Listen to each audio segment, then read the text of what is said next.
fez, que coisa linda que Deus fez para eu poder glorificar a Deus. E penso que você pode com isso também glorificar, porque Deus é Deus assim, que faz escolhas soberanas. Ele me escolheu e eu digo que me sinto feliz e honrado por isso.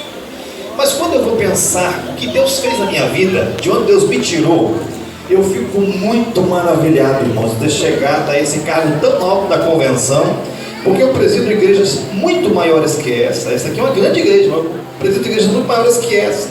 Igrejas que o corpo de obreiros dela chega a 300 pastores, só pastores, 300 para diáconos e presbíteros. Então são igrejas muito grandes que eu estou presidente de uma convenção que lidera sobre essas igrejas. E quando eu olho para a minha vida, eu fico maravilhado porque Deus fez algo lindo comigo.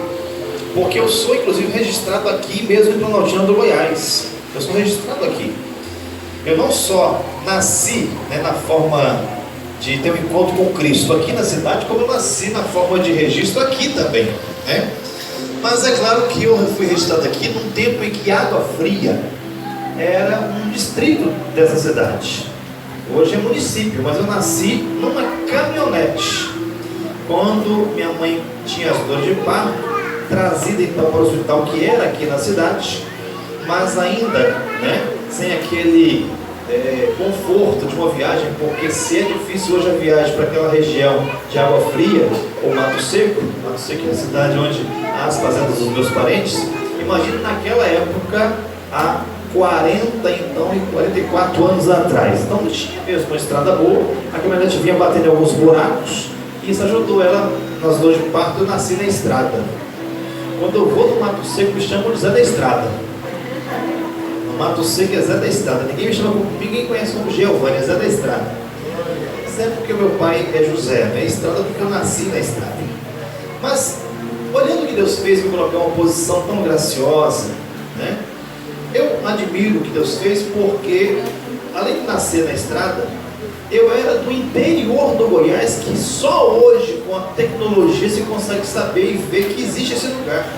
Porque eu sou então dessa região do Mato Seco, mas ela está dentro. Aonde eu nasci, a região era chamada de Ponte. Aonde eu nasci foi em Água Fria, mas onde eu fui criado realmente era Ponte Queimada. Mas perto dali tinha um lugar chamado Capão dos Boi. Talvez alguém conheça aqui, porque tem região chamada Quebra-Cachaça. Mais pertinho de lá tem o Bom Sucesso. O nome mais bonito da região é Bom Sucesso. De verdade. É o nome mais bonito da região, Onde pegávamos o ônibus para ir para a cidade aqui é Carrapato. Aí Deus tira esse jovenzinho dessa região do interior e salva esse jovem, que eu fui o primeiro da família que Deus salvou. Deus salvou primeiro a mim, depois de salvar a mim, através de mim, Deus salvou tia, tios, avó. A minha avó vinha cega há mais de 30 anos servindo a uma igreja de heresia, que adorava uma mulher chamada Rosa, que era para ela, a minha avó, na cultura que ela pegou de ensino, o Espírito Santo era a avó Rosa. Eu, com graça, evangelizei, a minha avó se converteu na Assembleia de Deus e eu a vi sendo batizada. Eu tenho irmãos que Deus até já recolheu, mas foi muito crente, temente a Deus, e era até o pastor da igreja que o Edilson hoje pastoreia, que é o Reinaldo. Deus o recolheu, então ainda muito jovem, mas de qualquer forma, na minha família Deus me salvou para, através de mim, salvar muitos outros. Eu também sou pai ministerial e espiritual de muitos obreiros jovens, obreiros que eu vi nascer nas minhas mãos, entrando na igreja com a muleta e depois Deus curando e fazendo andar tão perfeitamente. Pessoas que entraram também alcoolizados ou até com algum tipo de vício, hoje são restaurados, bons pais, na forma de pai de família, na forma de bom marido, na forma de bom esposo, então, e são obreiros hoje que trabalham comigo. Mas acreditem, eu tive um encontro com Jesus quando tive 18 anos. E você vai acabar lá? E eu vim servir na Assembleia de Deus por 19 anos. Foi por causa disso que eu fui recebido lá. E eu vim para aquela igreja, a igreja lá. Você não sabia disso hoje, mas eu contei hoje isso a um pastor. Eu vim para essa igreja da Centro-Leste porque eu me converti na Batista. Mas eu tive um sonho sendo pastor na cidade de Colinas. Eu, pastor da Assembleia de Deus em Colinas. Aí eu falei ao pastor Batista, que na época era tradicional, mas estava experimentando Deus ser pentecostal, renovado em Cristo. Eu falei para ele que tinha um sonho de ser pastor em Colinas. Ele falou assim: você vai ser pastor mesmo, e é da Assembleia de Deus. Ele falou assim para mim: vai para a Assembleia de Deus do setor leste e chama o pastor Gesiel e diz que eu te mandei para lá porque você teve um sonho que ia ser pastor da Assembleia de Deus em Colinas. Eu fui para a Assembleia do setor leste, mas nunca contei que tinha tido um sonho de ser pastor em Colinas. Nunca contei. Até que um dia, depois que Gesiel Melo Rodrigues, que saiu daqui, entrou o pastor Sérgio, ele me deu a oportunidade de dirigir uma igreja num lugar chamado Bela Vista. Aqui mesmo no Jardim Paquetá eu pastoreei, eu vi essa igreja nascer praticamente, nas mãos do pastor Daniel. E depois daqui eu fui para Colinas. Por quê? Porque o pastor Sérgio me chamou no gabinete e falou assim: escuta, você quer ir para um lugar assim muito longe, difícil, um lugar para enterrar o ministério? Eu falei: pastor, é Colinas? Ele falou assim: quem te contou? Eu falei: porque eu sonhei ser pastor em Colinas. 3 anos depois que eu já estava então naquela igreja, que é no setor leste, ela nem ainda era registrada com o nome de Shekinah que ela tem hoje, ela era uma congregação da L2, então eu estava eu sendo pastor lá em Colinas, cumprindo Deus comigo o seu propósito. Então, meus irmãos, para Deus cumprir o seu propósito, existe um caminho, tá bom? E o texto vai dizer para mim aqui, olha só, que no capítulo 4, a respeito desse momento, versículo 4 fala: era-lhe necessário passar por Samaria.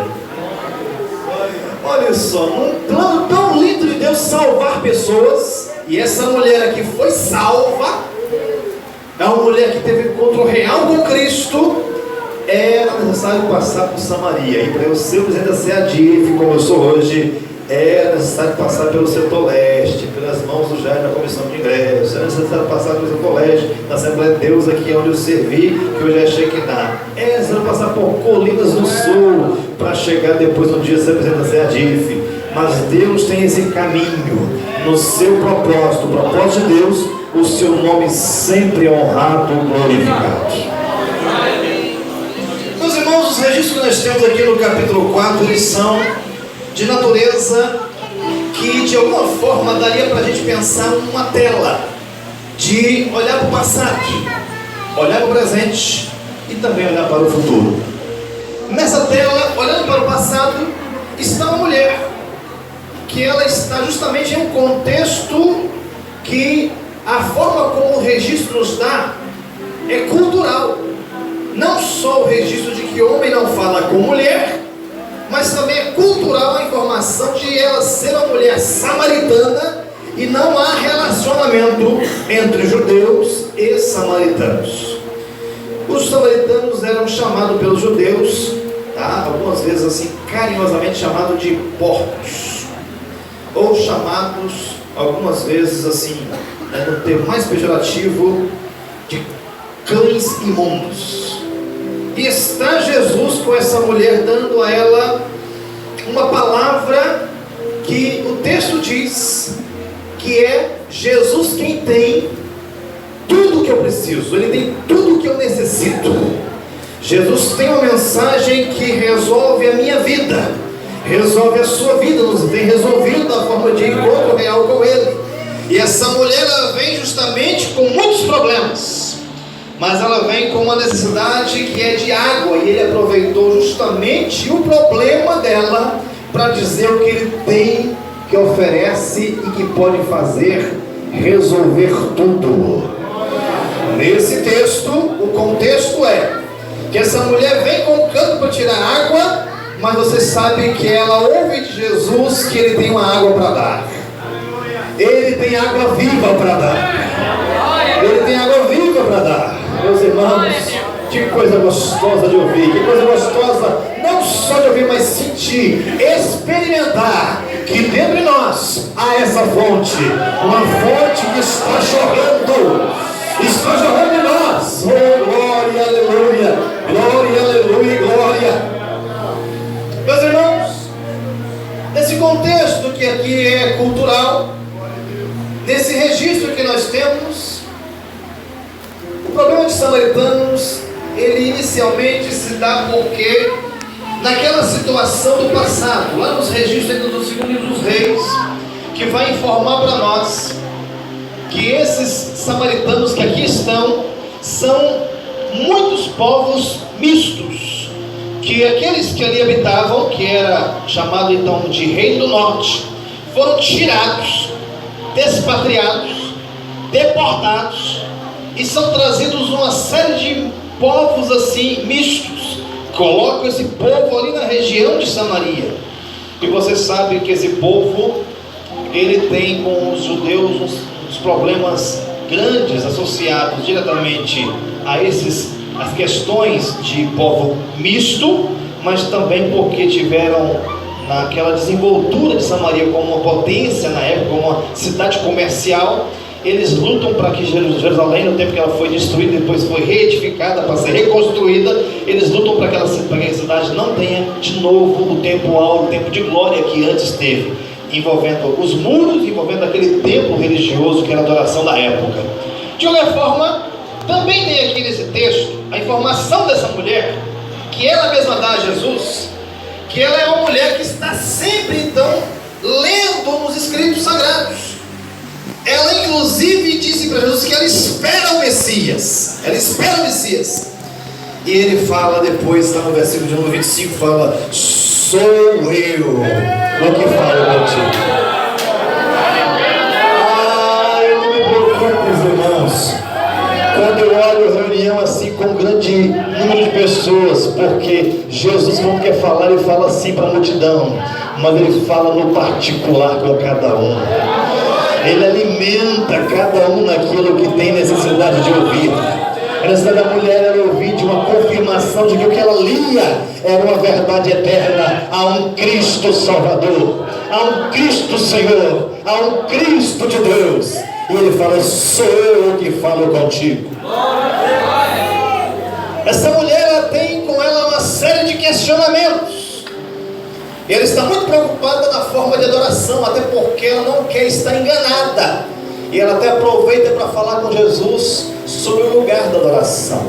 Ela quer saber o lugar de adorar. Ela fala a respeito dos samaritanos que estão adorando naquele monte, nos montes aí na região de Samaria próximos. E você sabe que os judeus têm o costume da peregrinação para adorar a Deus lá em Jerusalém. Eles fazem aquelas caravanas que vão ficar na cidade de Jerusalém muitos dias, desde a Páscoa até o Pentecostes. 50 dias eles passam ali, os 50 dias festejando em Jerusalém, adorando em Jerusalém. E ela está querendo saber aonde é o lugar de adorar. Você sabe que também, relacionado ao que eu fiz de registro do povo samaritano, aquele povo misto que chegou, disse que como eles não tinham o costume da terra e nem a adoração ao Deus da terra, está registrado assim: cultura da terra e ao Deus da terra, os costumes da terra, Deus da terra. Diz que como eles adoravam errado, não temendo a Deus, diz que Deus enviou os leões para devorá-los. Hoje nós falávamos na casa do pastor Daniel de onça que devora, né? Aqui são os leões que vêm devorando pessoas que não estão tendo temor de Deus. Esse culto nos montes foi estabelecido por Jeroboão no tempo da divisão dos reinos do norte e sul. Mas mesmo o povo que chegou, que é um povo misto, quando vão aprender como adorar o Deus da terra, acabam também levados ao engano de adorar como aqueles samaritanos, né, na forma de pensar os povos que foram extirpados, tirados por Deus dali e levados então à adoração também nos montes. Por isso ela fala: nós adoramos nos montes porque foram ensinados a adorar nos montes. Mas Jesus está então inaugurando para cada um de nós uma oportunidade de nova convicção. Ele está dizendo a respeito dos verdadeiros adoradores. E você vai encontrar nesse texto, quando o Senhor fala que é chegada a hora é agora, que os adoradores adorem a Deus em espírito e em verdade. Nós estamos aqui celebrando aqui a adoração ao nosso Deus, e adoramos em espírito e em verdade. Em espírito e em verdade. Uma igreja que está celebrando, uma igreja muito jovem, uma igreja com um pouco mais de 20 anos na forma de aqui inaugurada, mas com 8 anos de registro, mas é uma igreja muito jovem, mas é uma igreja que está experimentando de Deus, o seu visitar, o seu renovo, a sua graça, a sua unção, repousar sobre nós o Espírito da glória de Deus. Por quê? Porque aqui adoramos em espírito e em verdade. Em espírito e em verdade. Essa mulher, na sede que ela está tendo, ela ouve de Jesus que ele tem água. Ela que não conseguiu associar que água é essa ainda, ela coloca muita dificuldade para Jesus. Porque ela fala: olha, se o senhor está falando de água que o senhor pode me dar, mas você está referindo a essa água que eu estou querendo tirar, para você está muito difícil.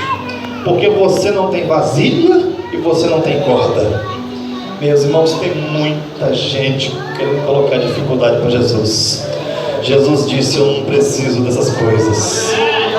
O que eu vou fazer é uma fonte que vai jorrar. O que eu tenho é uma fonte que jorra para a vida eterna. Irmãos, como é fonte que jorra para a vida eterna? Se nós esperássemos só nessa vida, nas coisas que os nossos olhos fixam, nós seríamos os mais miseráveis dos homens. Mas nós temos hoje essa experiência com o Espírito de Deus dentro de nós, conosco, através de nós, fazendo maravilhas para a glória daquele que vive e reina eternamente. Mas aqui, queridos, diz que a mulher fica tão impressionada com aquele diálogo, aquele discurso, e ela se impressiona muito mais ainda em Jesus descortinar diante dos seus olhos a sua vida. E é essa mensagem que ela tem para aqueles de Samaria: eu encontrei um homem que ele sabe tudo que eu tenho feito. Já pensou? Que revelação é essa? É claro que passou por uma forma que o texto me vai dar a informação de que Jesus fala: eu tenho muito mais para te dizer, mas traz aqui o seu marido. E ele até mostra que essa mulher fala a verdade quando ela diz a respeito daquela época, porque ainda assim é hoje, né? Para Deus é assim: uma mulher deitou-se com um homem, casou com ele. Uma mulher deitou com um homem, casou com ele. E ela tinha deitado com 5. Aqui essa mulher não pode ser chamada de prostituta, porque nessa época, na cultura, qualquer mulher que era considerada assim na forma de pega por um ato ilícito, ela poderia ser apedrejada. Aqui é uma mulher que sofre dentro da cultura, da forma como existe aqueles divórcios da época. De qualquer forma, Jesus está amando tanto essa mulher, ela tem tanta credibilidade, que ela traz a cidade toda para ouvir Jesus. Toda! Deus fez essa mulher uma grande missionária. Na pessoa do Senhor Jesus, a mensagem que ele tem é de uma mulher que ele transformou numa grande missionária. E por que eu chamei a atenção de vocês do cântaro? Porque ela veio buscar água, veio com o cântaro. E ela saiu deixando o cântaro para trás e maravilhada com tudo que tem ouvido. Meus irmãos, quando você tem um encontro real com a palavra, maravilhado com tudo que você tem ouvido, você esquece as coisas que são temporais. E você não fica preso a essas coisas, porque você fica ruminando, mastigando, maravilhado com o que Deus tem para fazer, realizar e mostrar. Essa mulher já está com a palavra já dentro dela. A fonte está começando a nascer. Já tem uma aguinha que já está aquela aguinha como se fosse um olhinho de água. Ainda não é a fonte, mas já tem um olhinho de água. Porque é verdade que a fonte, você sabe como é que é. É pelo Espírito Santo que já veio sobre nós. Mas ela tem aquele olhinho de água brilhando. E ela já não está conseguindo se conter. E ela larga tudo e fala: nós queremos mais dessa palavra. Queremos ouvir mais desse Jesus. Fique de pé comigo, por favor. Você sabe que nesse texto é possível falar do maior devocional da vida cristã. O maior devocional da vida cristã. Porque os discípulos deixaram Jesus cansado. Digo de novo, cansado. Escute, ele está cansado, mas nunca está cansado que não possa ter uma palavra para quem está com sede. Nunca está cansado a ponto de ter uma palavra para poder saciar uma necessidade, causar na vida da pessoa uma mudança de vida. E aqui cabe uma mensagem para cada um de nós, irmão. Eu nunca podemos estar cansado a ponto de não ter uma palavra para quem está necessitado. Nunca mais está cansado a ponto de querer de dizer para Deus: estou cansado, não posso. Ele está cansado e aproveita o momento para poder falar dessa palavra, dessa transformação, dessa água viva. E é um devocional muito forte, porque eles foram comprar comida.